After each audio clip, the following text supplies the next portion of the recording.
Hey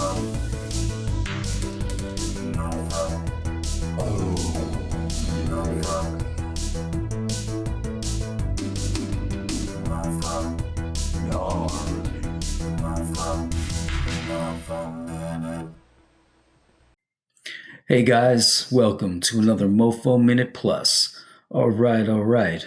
Tonight I'd like to reflect a bit on Shantae, more specifically, the recently released book, The Art of Shantae.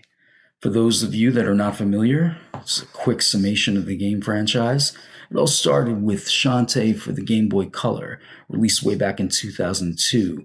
It's created by the wife and husband team of Aaron and Matt Bozon. It was developed by WayForward and published by Capcom. My memory of seeing the screenshots in a game magazine is still crystal clear. I don't remember which game magazine it was. I believe it was EGM. But either way, I can still picture those screenshots. And that's partly because it was always like super rad to see a new cool 2D game get decent coverage in the gaming press at the time. You have to bear in mind, this is like 2001. And while we were a few years deep into the 3D gaming revolution at the time, 2D gaming, in particularly handheld gaming, was seen as like the ghetto of gaming. It's certainly not my view, but that was an actual sentiment expressed in the media at the time.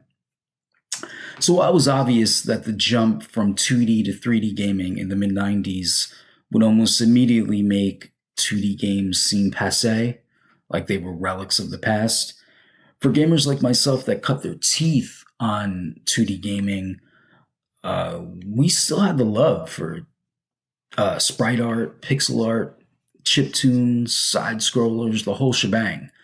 So thankfully, there were creators like the ones behind Shantae that clearly shared that love. So while I was totally vibing on the screenshots of Shantae, unfortunately, I never encountered the game in the wild.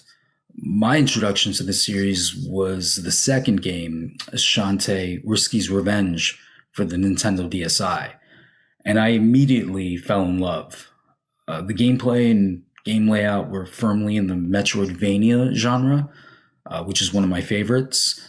It had great music by Jake Kaufman, and perhaps most important, at least to me, it had a great aesthetic.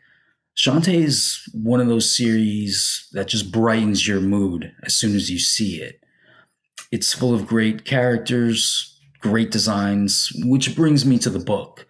If you dig Shantae and her crew, you will definitely dig this book. Look, I pour over tons of art books, and this might have some of the most concept art, preliminary, and behind the scenes stuff that I can recall in seeing in a book such as this. It's super cool seeing all the little thumbnail sketches and ink drawings that evolved into the characters and bosses and whatnot. You get great insights into the animation in the game, and it's fascinating to see drawings of the worlds, the world layouts, the levels, and know that those became the worlds that we would eventually visit and explore. And particularly in a Metroidvania type game where you have to often go back to places that you previously explored, the worlds and areas become very familiar. And you really get the feeling like you're well acquainted with the world, like places that you've been in real life. And I think that is one of the key pieces of magic in gaming and game creation. Like I was saying, there's so much delightful stuff in this book. I could go on for hours about it. For your sake, I will not. But some highlights of note. Besides the early sketches by Aaron and Matt, there are tons of variations on the Shantae characters by a variety of killer artists, including Mario Cartwright of Skullgirls fame and Makoto Yabe from Inti Creates, which is notable because Inti Creates has been heavily involved in the Mega Man franchise, which is one of my all-time favorites. And much of what I love in that series is very much present in Shantae. Some personal tidbits. There's no doubt that the art of Shantae has been a big inspiration on the art of my comic Gnarly Science, particularly in regards to the girls. The artists behind Shantae really nail the right mix of colorful, cute, and sexy without being over the top or gratuitous. It's very tasteful.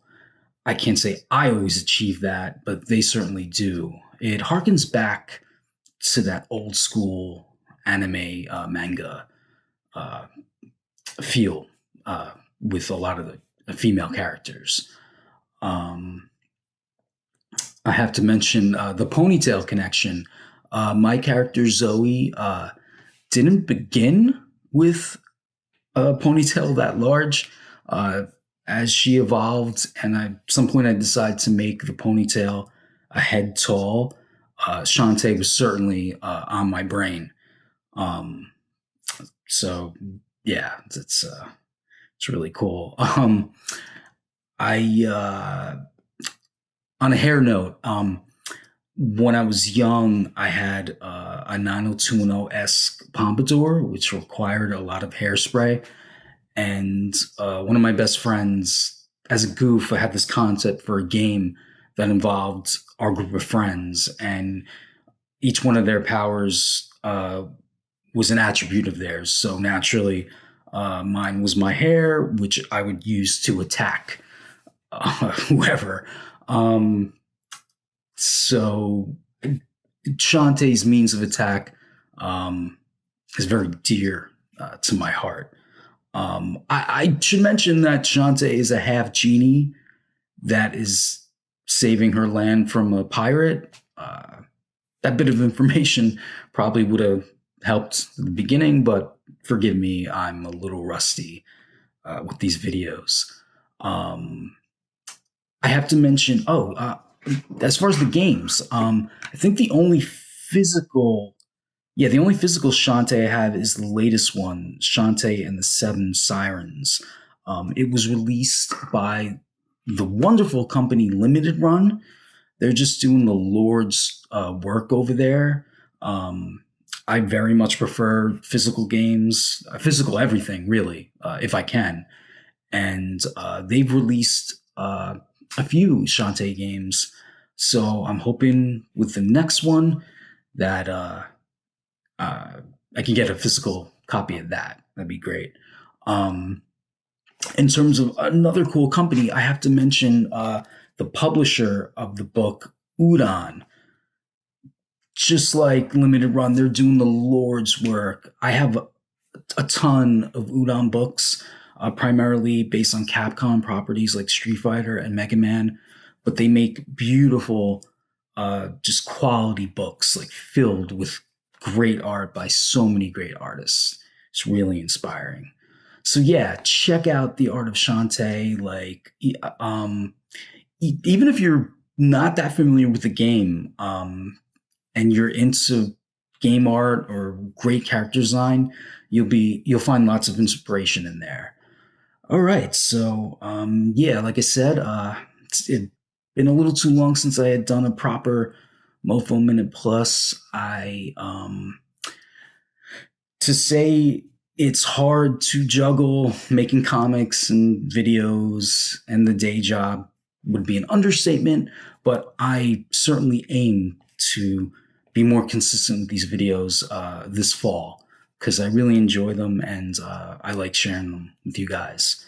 So yeah, hopefully you'll check out the next one. Be good.